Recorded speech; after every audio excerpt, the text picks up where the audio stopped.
제가 먼저 질문 하나 던져보죠. 교회의 주인은 누굽니까? 그리스도시죠. 교회의 머리는 누굽니까? 그리스도시죠. 정말 그렇습니까? 그리스도 맞습니까? 이 사람들이 교회의 주인이 누구냐 물으면 이성적인 답으로 전부 다 하나같이 하는 말이 예수님이다 그렇게 말해요. 근데 진짜 그러냐 물어보면 안 그런 것 같아요. 이 민법에 의하면 교회의 재산권, 교회의 총유는 교인들 공동체 전체에 있다. 이게 사회의 민법적 이해고, 시골 가서 또 장로님들이 좀 센 동네 가면 교회는 장로님들 거다 이렇게 믿고 있어요. 개척해서 교회를 키운 목사님에 의하면 교회는 지분을 내가 다 가지고 있지, 그러려고 개척하지 않았나? 말은 절대로 그렇게 안 합니다. 누가 교회가 자기 거다고? 아무도 그렇게 말하는 사람은 없는데, 누군가가 교회를 소유하고 자기가 교회의 머리가 되려고 하는 그 특이한 속성이랄까 의지랄까 그런 게 존재하는 것 같아요. 그래서 이 교회의 지분을 누가 더 많이 차지하고 총회나 노회에서 누가 더 많은 분깃을 가지느냐, 이 나누어 갖기 싸움으로 온갖 머리가 어지러운 곳이 지금 한국교회입니다. 이 교회 직제 문제가 대단히 심각합니다. 아까 김 박사님께서 말씀 잘 해주셨는데 우리는 뭐 종이고 또한 제도를 개혁하면 된다. 근데 이 한국교회가요, 제도 개혁에 뒤처진 나라가 아닙니다. 대한민국 헌법은 세계 최고의 헌법이라 할 만큼 민주적이었어요. 1948년경에 공포된 대한민국의 헌법은 국제적으로 좋은 조항만 다 골라서 짜깁기 해놓은 거라고 할 만큼 특이한 헌법입니다.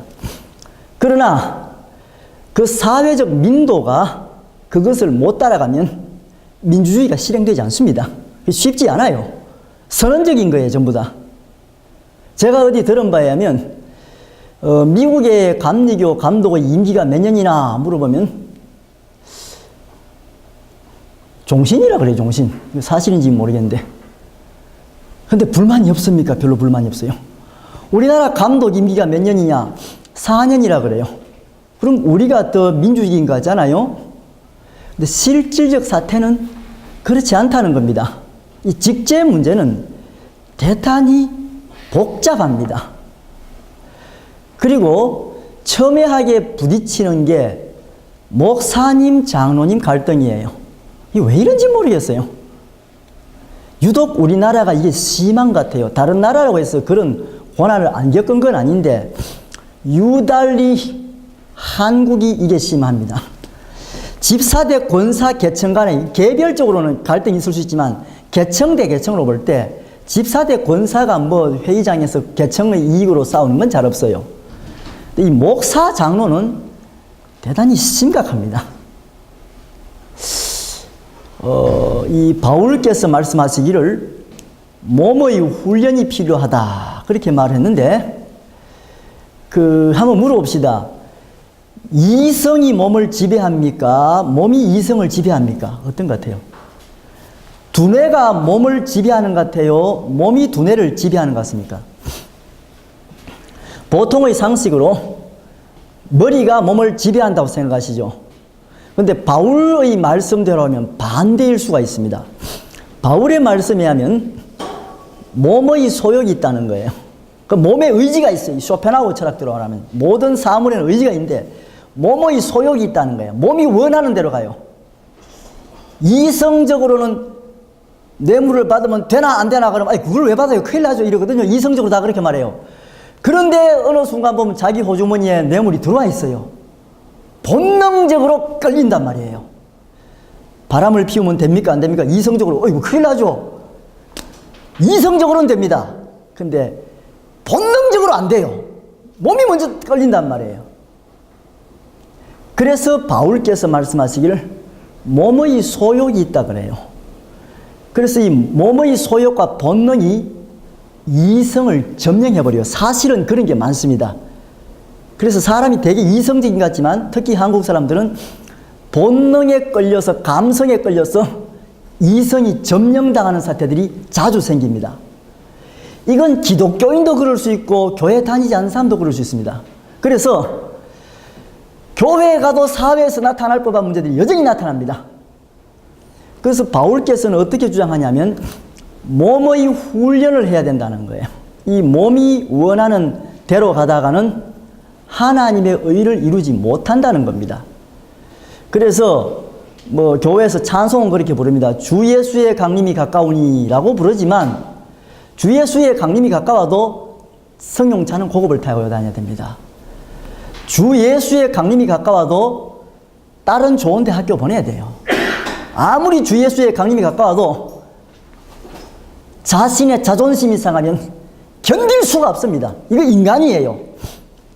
이런 것들이 교회라고 예외인가? 전혀 그렇지 않습니다. 이걸 개선해보기 위해서 제도를 좀 고치면 되는가? 제도는 누가 만듭니까? 그것도 인간이 만들어요. 사회적 총의에 의해서 만들어진단 말이에요. 결국 어떤 집단의 의지가 투영된 게 제도예요. 그럼 이 제도가 이성적으로는 그럴싸한 말을 내세우지만 여기에 깔린 몸의 소욕이 없느냐를 우리는 질문하지 않을 수 없습니다. 이게 어렵죠? 그래서 할 수 없이 가장 좋은 거는 성령의 감동을 받아서 하나님이 주인이 되시고 하나님이 시키는 대로 하면 되는데 그렇게 안 된다는 거예요. 왜? 인간은 성화되지 못한 존재거든요. 인간은 구원의 도상에 있지 하나님 나라에 꼴인한 사람들이 아니거든요. 인간은 예수 그리스도의 지배를 늘 받는 게 아니거든요. 개인은 그렇게 하고 싶어도 구조나 집단이 그렇게 안 만들어주거든요. 그래서 할 수 없이 제도적인 부분을 언급할 수밖에 없습니다. 오늘의 제 강의가 어떤 사람들은 굉장히 듣기 싫을 것이고 어떤 사람은 옳지 네 말이 맞아 이럴 수 있습니다. 이 직제 문제는요 어떻게 말해도 불평이 생길 수밖에 없습니다. 왜 그런 거 하니? 많이 다 좋을 만한 것은 인간 사회에서는 어렵기 때문입니다. 그래서 혹시 불만 있으시면 잘 메모해놨다가 제게 질문해 주시면 제가 또 그 의견을 존중하면서 답을 하도록 하겠습니다.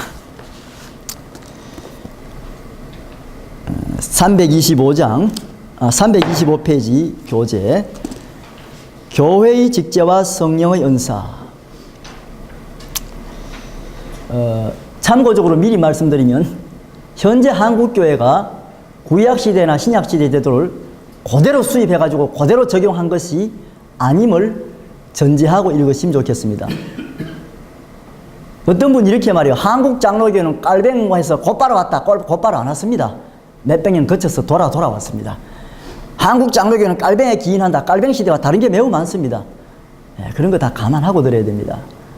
그리고 또 이거는 바로 성경에 의지 안 받아. 성경이 몇천 년 전에 무슨데 그게 어떻게 성경대로 그대로 사람이 실행합니까? 인간도 다르고 사회 구조도 다릅니다. 체감온도가 다른데 자꾸 자신들을 정당하기 위해서 그렇게 주장을 합니다.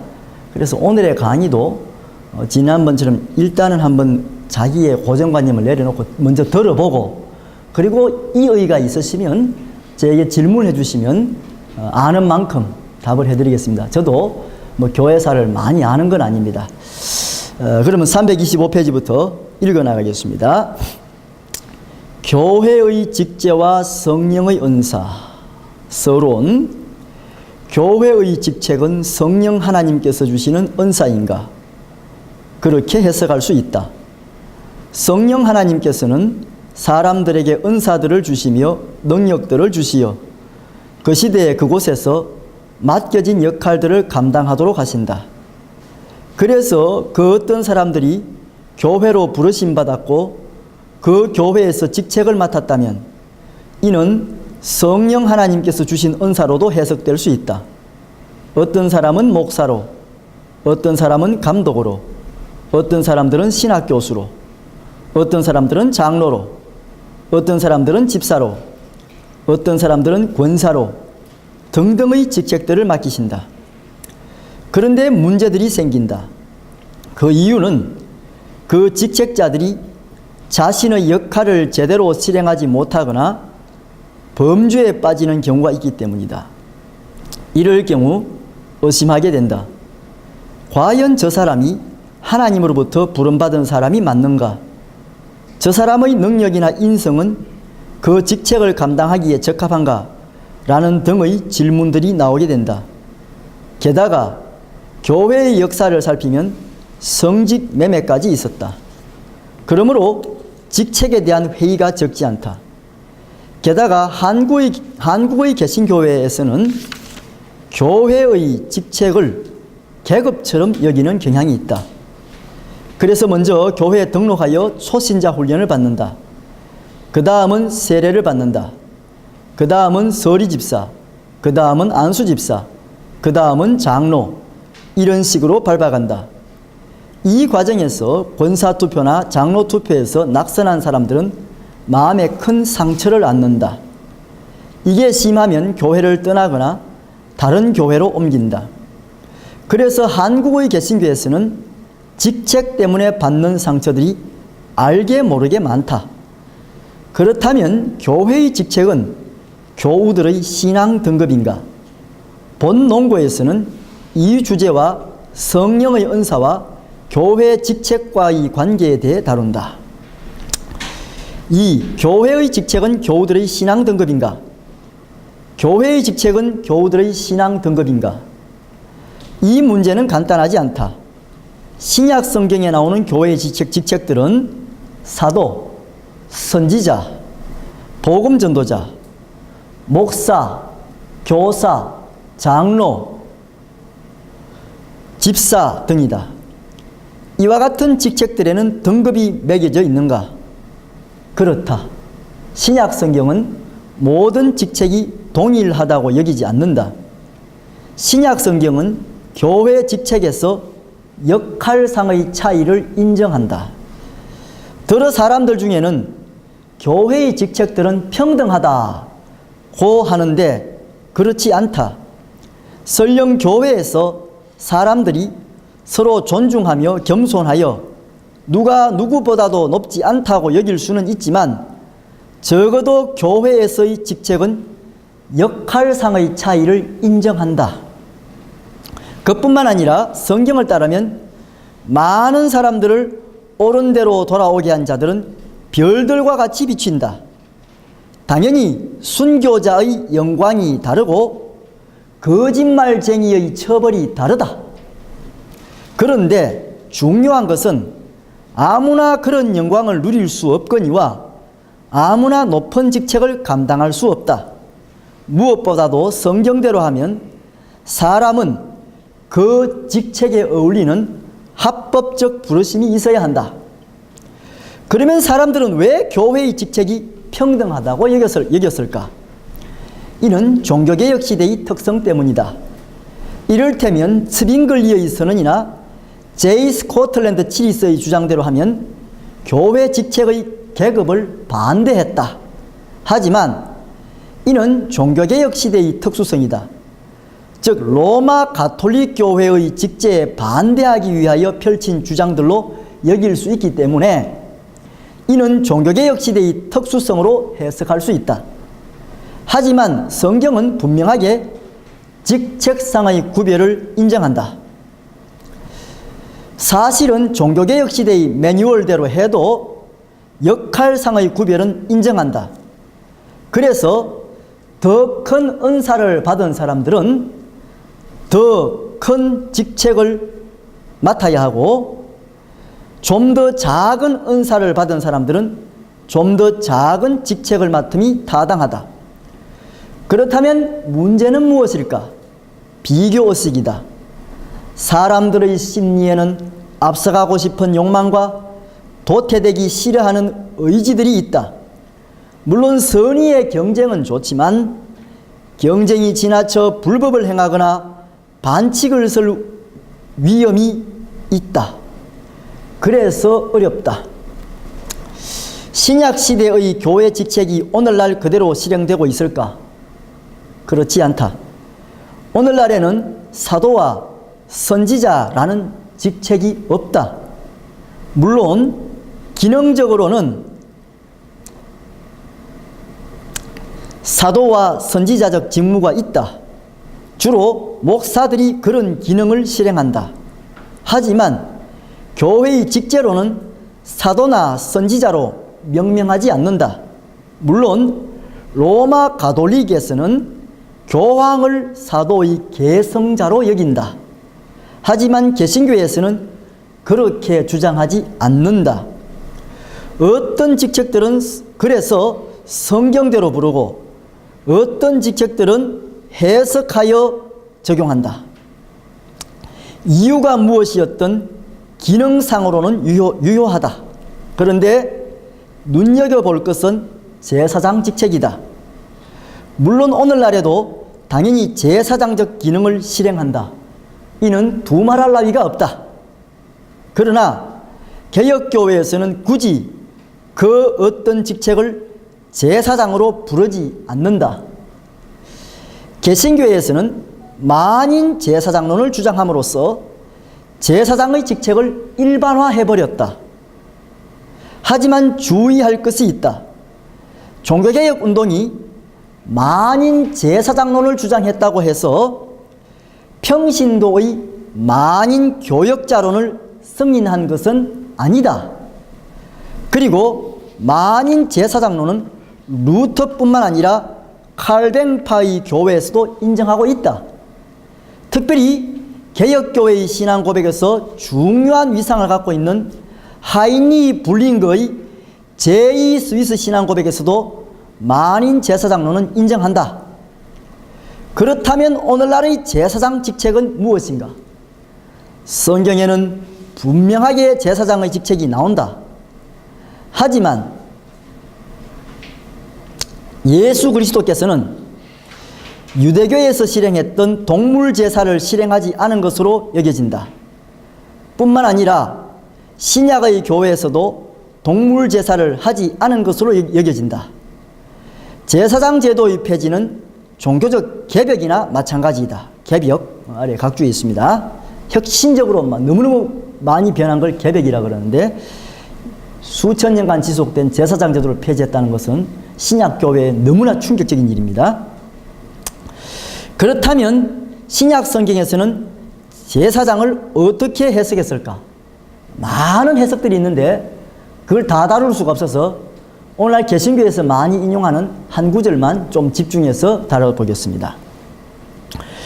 오직 너희는 택하신 족속이요 왕같은 제사장들이요 거룩한 나라요 그의 소유된 백성이니. 여기서 너희로 지칭된 사람들은 아마도 그리스도인들일 것이다. 그런데 이 구절은 신약 성경의 배경을 알고 해석해야 한다. 신약 성경에서는 무엇보다도 이스라엘 혹은 유대라는 인식이 중요했다. 그 인식을 제하고서는 신약 성경에 나타난 구원이라든가 선민 또는 제사장과 같은 말을 할 수 없게 된다. 사람들은 다음과 같은 구절을 만인 제사장론의 근거로 제시할 가능성이 있을 듯하다. 한 번 더 읽겠습니다. 오직 너희는 택하신 족속이요 왕같은 제사장들이요 거룩한 나라요 그의 소유된 백성이니. 이 부분에 대한 해설 하나를 살피면 다음과 같다. 저자는 베드로전서 2장 9에서 10절에서 그리스도 안에 살아있는 하나님의 말씀을 통하여 거듭나서 이제 산 돌로서 신령한 성전을 건축하는 데 쓰이게 하는 사람들에게 이스라엘 민족에게 부여된 명예로운 칭호들을 수여한다. 그들은 택하신 족속, 왕같은 제사장, 거룩한 백성, 하나님의 소유된 백성이다. 그러나 그들이 이렇게 되는 것은 그들 자신의 장점에 근거한 것이 아니라 오직 은혜의 기적을 통해서이다. 이 구절은 그야말로 파격 그 자체인데 사실 그 당시의 객관적 유대의 상황이나 객관적 초대교회의 상황에서는 하기 힘든 말이었을 것으로 추정된다. 제임스 디지 더니슨 Unity and Diversity in the New Testament 정도만 참고하더라도 교회의 객관적 상황은 팔레스타인 그리스도 교회의 유대교 계열과 가까운 야고보가 수장이었다. 그래서 예루살렘 교회의 수장은 야고보입니다. 고로 바울은 변두리 중에서도 한참 변두리에 속한다. 즉 바울의 주장은 초대 교회에서 주류가 아니었다. 그럼에도 불구하고 로마서 11장 17절에 의하면 참 감람나무에 접붙여진 돌 감람나무를 비유로 들었다. 참 감람나무는 당연히 이스라엘인데 다행히 거기에 접이라도 붙여서 그나마 신분을 상승시켜 보려는 의도를 보여준 것이다. 즉 이스라엘이 아니거나 유대인이 되지 못한다면 구원이라든가 선민과 같은 신분을 보장받지 못함을 로마서의 저자도 잘 알고 있었던 것으로 여겨진다. 그래서 어떻게 하든 예수의 뒤를 따른 사람들이라고 하더라도 유대인 혹은 아브라함의 후손이라는 특혜를 받아야 했다. 그것이 그리스도인이라는 이름으로 변종되었다고 하더라도 그랬다. 즉 이스라엘은 혈통으로 뿐만 아니라 신앙으로도 가능한데 그것은 하나님의 특별한 은혜다. 즉 구원받거나 선민이 되려면 이스라엘의 반열에 들어가야 하는데 이것이 이방인의 경우에는 불가능하다. 그래서 특별한 은혜를 베풀어 영적으로라도 이스라엘 사람으로 아브라함의 후손으로 만들어야 가능했다. 신약 신학자 루돌프 불트만 역시 그런 식의 해석을 도외시하지 않았다. 따라서 구원받은 백성이라는 전제는 다름 아닌 이스라엘 사람이 된다는 것과 동일한 해석을 유발시킨다. 그런데 이방인들의 경우 유대인이 될 수 없었다. 그래서 유대교 혹은 유대인들에 대한 가전 비판들을 쏟아내면서도 바울 역시 어쩔 수 없이 이스라엘과 그리스도인들과의 상관관계에 대해 변증할 수밖에 없었다. 고대 이스라엘과 그 주변 세계의 객관적 정황을 따르면 그리스도교는 소수에 불과했다.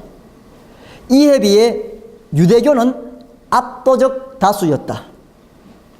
고대 사회에서 유대교와 그리스도교는 그 규모를 비교할 바 아니다. 그 당시 그리스도교는 신흥 종교로서 철저한 비주류였다. 비주류. 그러한 비주류인 그리스도인들도 유대교의 한 권리를 결국은 접붙임을 해서라도 유대인임을, 아브라함의 후손임을 인정받고 싶었다. E.P. 샌더스의 주장을 따르면 객관적 정황을 살필 때 고대의 유대교는 넓은 스펙트럼을 갖고 있었다. 즉 유대교 역시 다양한 당파성을 가진 폭넓은 종교였다. 이 E.P. 샌더스가 유대교를 객관적으로 좀 연구를 많이 했습니다. 우리가 현대 20세기, 21세기 유대교를 생각하는데 샌더스 주장은 이 현대 유대교는 고대 유대교와 다르다는 겁니다. 그걸 이제 오해라는 거예요. 고대 유대교는 상당히 스펙트럼도 넓고 유대교 안에도 다양한 당파성이 있고 폭넓은 종교라는 걸 주장합니다. 이에 비해 그리스도교는 소수 종교였다. 더니 초대 그리스도교의 당파성을 주장했음에도 불구하고 그랬다. 그러니까 던의 주장에 의하면 초대 그리스도교도 좌파에서 우파까지, 영지주의에서 에비온까지 다양한 스펙트럼이 이렇게 쫙 있다는 거예요. 넓게 좌파, 우파, 중도파 뭐 있단 말이에요. 그러니까 초대교회도 당파성과 다양성이 있는데 그럼에도 불구하고 유대교보다는 작은 종교였다는 이야기입니다. 우리가 구원받는다는 뜻을 성경의 관점에서 살핀다면 유대인이 된다는 의미와 유사하다.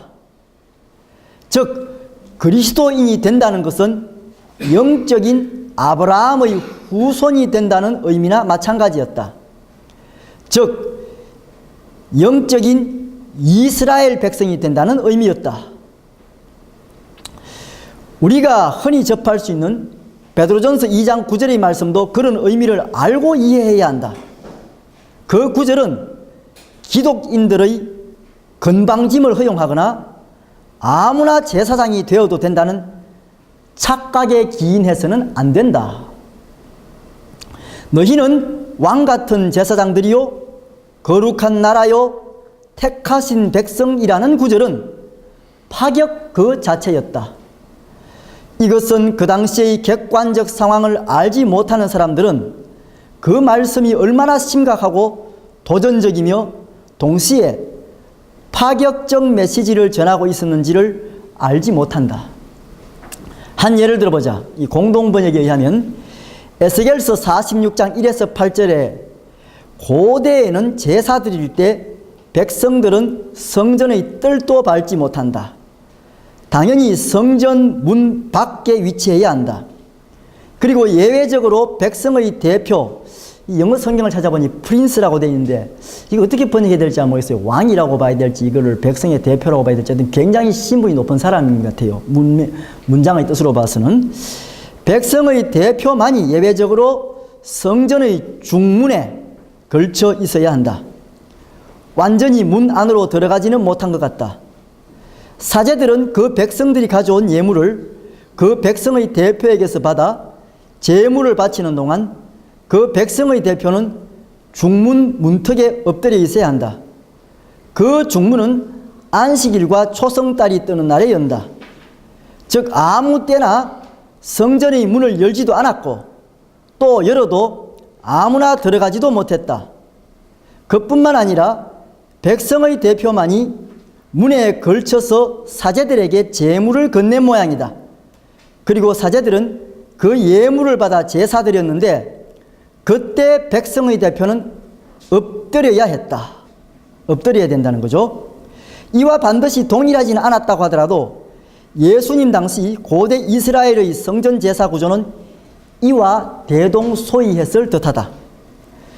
제사는 철저하게 제사장과 제사장 집단에 의해 이루어졌고 백성을 위한 제사도 제사장이 했다. 이에 견주어 보자. 너희는 왕같은 제사장들이요 거룩한 나라요. 이게 말이 된다고 생각하는가?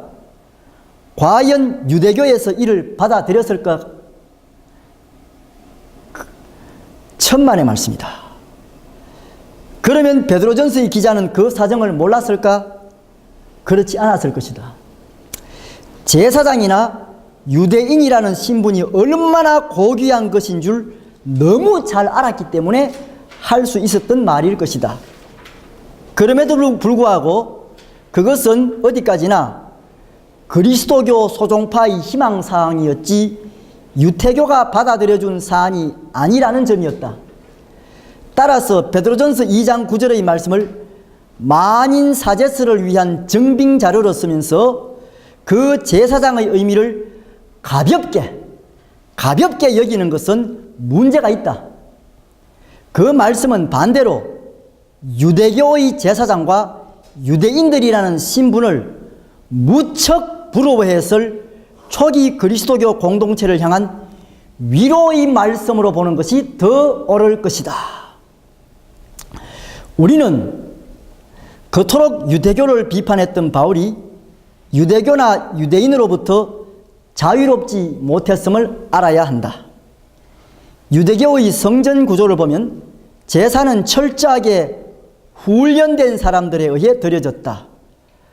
제대로 말하면 제사를 통해 임하시는 하나님의 은혜의 일부를 회중에게도 나누어 준 것이다.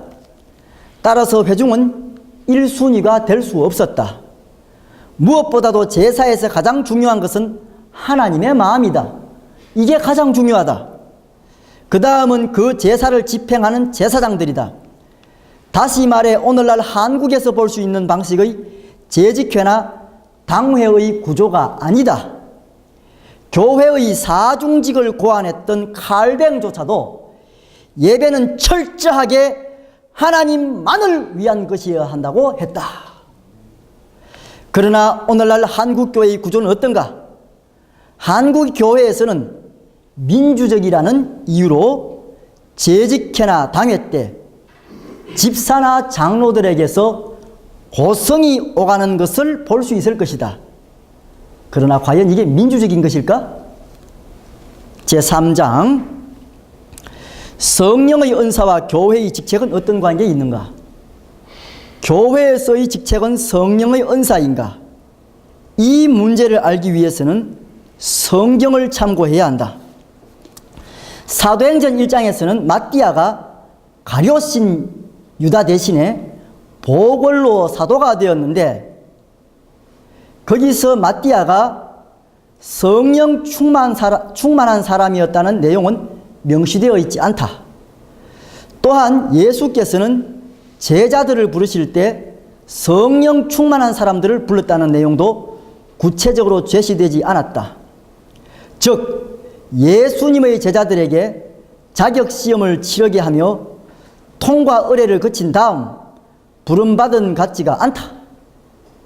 어떤 제자들에 대한 설명은 짤막하게 끝난다. 제자 지원서를 접수한 것 같지도 않고 부르실 당시에 성령이 충만했던 것처럼 보이지도 않는다. 그리고 신약의 정경들을 가장 많이 기록했던 사도 바울 역시 처음부터 예수를 믿어 준비가 잘 된 사람 같지가 않다. 사울은 예수 믿는 자들을 박해하던 사람이었다.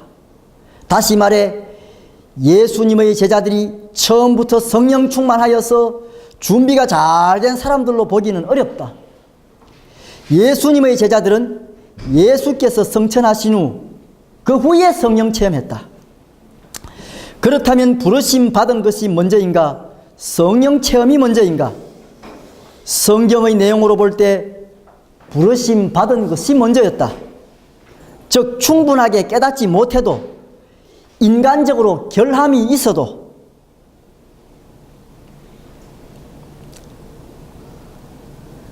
예수께서는 사람들을 부르셨다.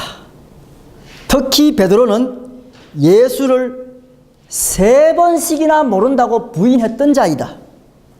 그럼에도 불구하고 베드로는 이미 예수님의 제자에 들어있었다.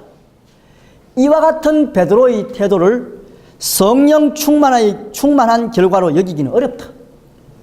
그렇다면 교회의 직책은 성령의 은사인가? 그렇게 볼만한 구절도 있다. 고린도전서 12장 1에서 11절의 말씀을 따르면 교회의 직책은 성령의 은사인 듯하다.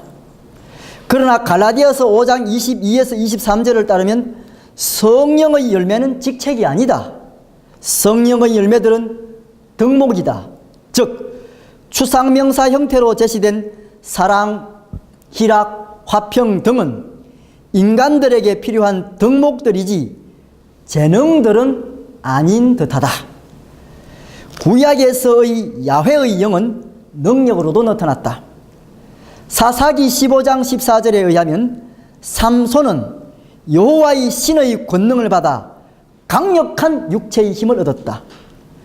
그리고 사무엘상 16장 14절을 따르면 여호와께서 부리신 악신이 사울왕을 번뇌하게 했다. 그리고 브살렐과 오홀리압은 여호와께로부터 지혜와 총명을 얻었다. 즉 하나님께서는 지혜와 총명을 주시기도 하셨다.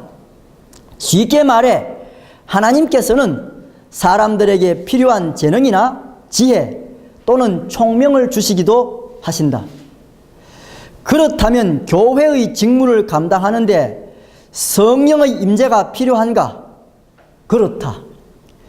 베드로는 나사렛 예수의 이름으로 안전뱅이를 일으켰다.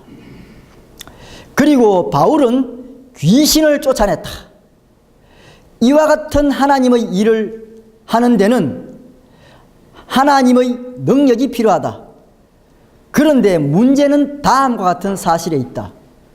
성령의 임재는 늘 있는 것인가? 아니면 성령께서 임재하셨다가 떠나시는가이다. 사울왕의 경우에는 여호와의 신이 임하셨다가는 떠나셨다. 그리고 다윗왕은 여호와의 영이 떠나실까봐 염려했다. 그래서 하나님의 영은 인간이 소유하거나 조종할 수 없다.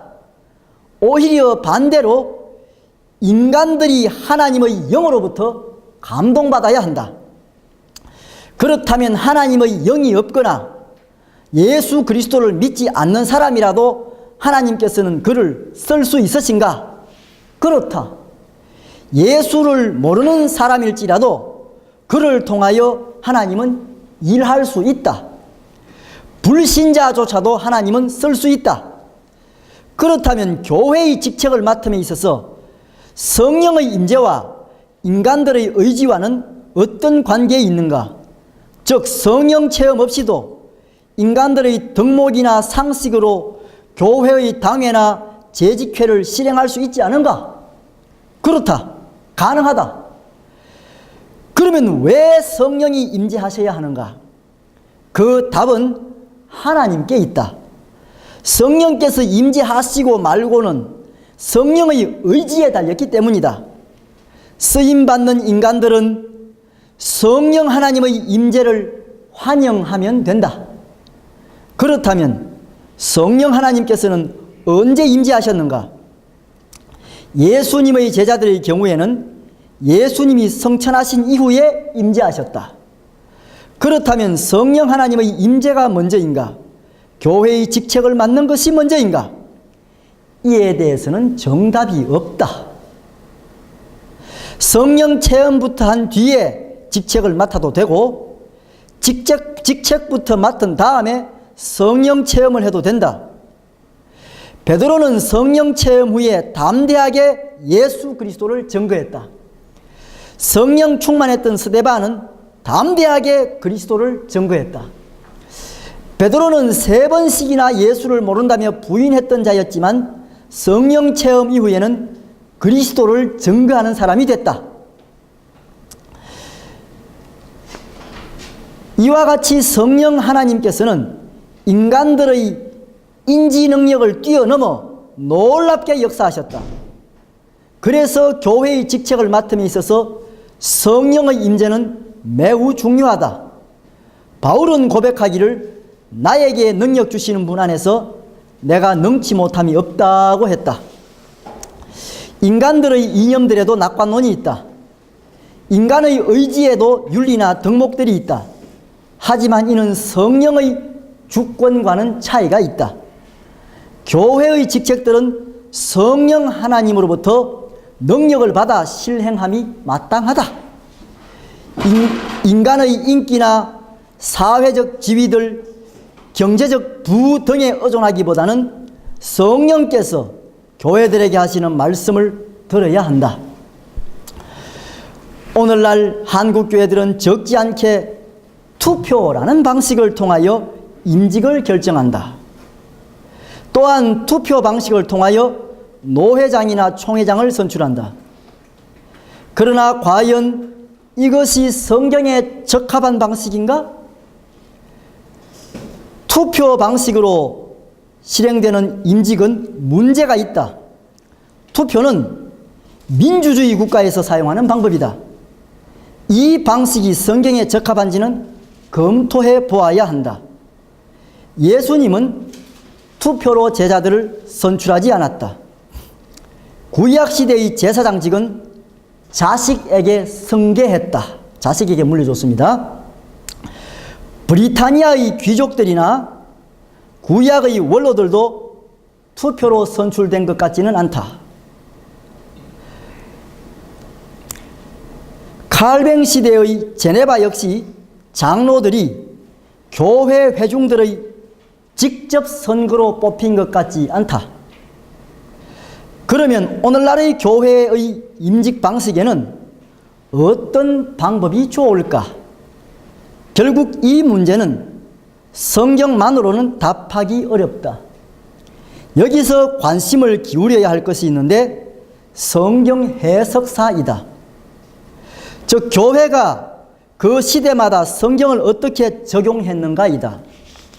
칼뱅 시대에는 장로들과 집사들이 임기가 있는 임시직이었다. 이는 성경에 명시된 바 아니다. 성경에는 장로들과 집사들의 임기가 몇 년이었는지 명시되어 있지 않다. 결국 이는 시대의 해석을 따른 적용 문제였다. 내한 선교사 곽알련이 옮긴 교회 정치 문답 조례 86문에서는 다음과 같이 주장했다. 제가 이걸 현대어로 좀 옮겼습니다. 옛날 말로 그대로 넣으면 좀 있는 게 부담스러울 것 같아서 이 부분 몇 군데는 그대로 놨고 어떤 거는 또 좀 현대말로 옮겼습니다. 양해를 바랍니다. 86문. 칠위 장로의 직분이 어느 때부터 있었느냐? 답. 장로의 직분은 아브라함 때부터 있었고 모세 때에 지하여 모세 때에 이르러 백성의 대표로 장로를 세우되 재판소와 여희 등급을 분하여 백성의 쟁송을 심판케 하였는데 수는 70인이니라.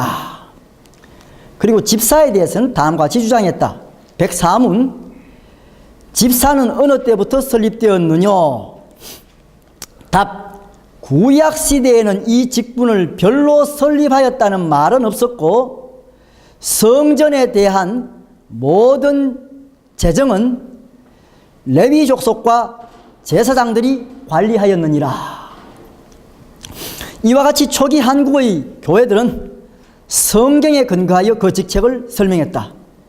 그러나 운영면에서는 임기제를 적용했다. What is a Presbyterian Law? 한국판 번역 1917년판 제93문 읽어드리겠습니다. 이 부분은 좀 중요해서 원문을 그대로 살렸습니다. 무임 장로와 휴직 장로가 무삼 분간이 있나요? 답. 무임 장로라는 것은 선택을 시한 본 교회를 떠나셔 타 교회에 연거하고 아직 그 교회의 투표로 이임식을 행치 아닌 자니, 휴직 장로라는 것은 직무를 쉬난 자니 가령 본 교회에 다수한 장로가 있어서 륜번 시무하기로 정한 규례가 있으므로 그 순서에 의지하여 직무를 쉬거나 혹 자기의 사고를 인하여 직무를 사면하는 자니라. 륜번 시무는 조짜가지고 시무장로를 순서대로 돌아가면 맞는다, 그 뜻입니다. 종신토록 시무한다는 뜻이 아니죠. 95문. 장로가 장립과 위임을 받아야 하겠나뇨? 95문입니다. 답. 장로가 장립과 위임을 받기 전에 당회에 참여할 수 없고 교회를 치리하지 못하나니라. 장로가 장립은 생전에 한 번만 받고 위임은 여러 번 받을 수 있나니라. 요거는 위임된 기간이 있다는 거죠. 종신토록 위임을 받는 게 아니라 위임된 기간에 한해서 시무한다는 뜻으로 해석되겠지요. 그리고 헌법에서는 다음과 같이 주장했다. 1934년판 헌법 4조 임기. 칠위 장로와 집사의 직분은 종신직이니라. 단 3년 1차씩 시무 투표할 수 있고 그 표결 시효는 과반을 요하나니라. 이를 따르면 초기 한국교회에서도 장로들과 집사들의 임기제가 가능했다. 즉 성경에 근거한 제도였지만 시대에 따라 융통성 있는 해석이 있었음을 알 수 있다. 신구약 성경은 하나님의 영감으로 기록된 말씀이다. 하지만 신구약 성경에 있던 직책을 오늘날에 그대로 실행하지 않는 직책들도 있다. 결국 오늘날의 직책들은 성경에 근거한 셈이다.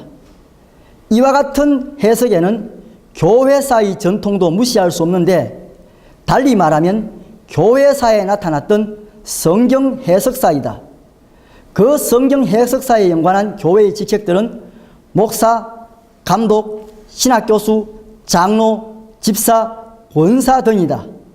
물론 성경에는 권사가 없다. 하지만 오늘날의 필요성 때문에 실행한다.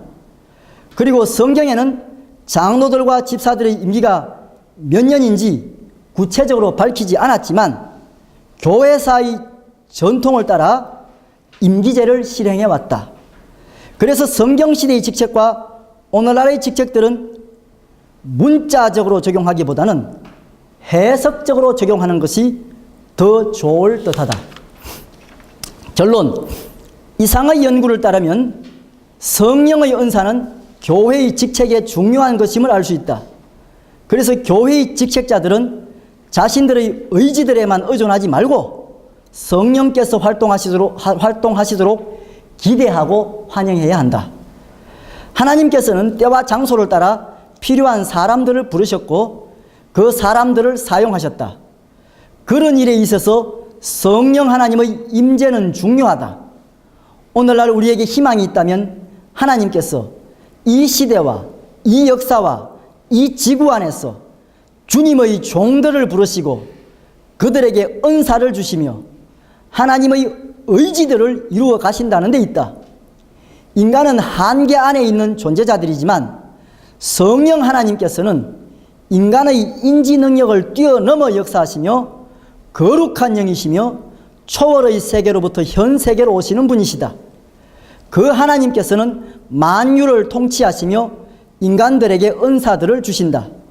그러한 은사들은 교회 안에서도 쓰일 수 있다. 교회는 성령 하나님의 의지들에 순종해야 한다.